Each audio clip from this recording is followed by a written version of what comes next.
National Weather Service in Peachtree City has issued a severe thunderstorm warning for northeastern Paulding County in west central Georgia, southern Henry County in north central Georgia, central Butte County in central Georgia until 6:45 a.m. Eastern Daylight Time.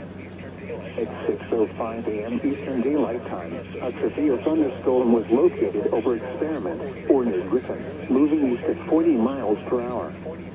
Hazard, 60 miles per hour wind gusts and quarter-size hail. Source, radar indicated. Impact, hail damage to vehicles is expected. Expect wind damage to roofs, siding, and trees. Locations impacted include Griffin, Jackson, Canton, Locust Grove, Jenkinsburg, Sunnyside, Highland Mills, Toowaga, Ola, Woodville, Experiment, Walker Mill, Lake Kidman, Luella, Centreville, and Stark.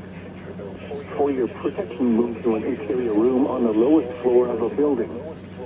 If you see wind damage, hail or flooding, wait until the storm has passed, and then call the National Weather Service toll-free at 1-866-7-634-4664 or tweet us your report at NWS Atlanta.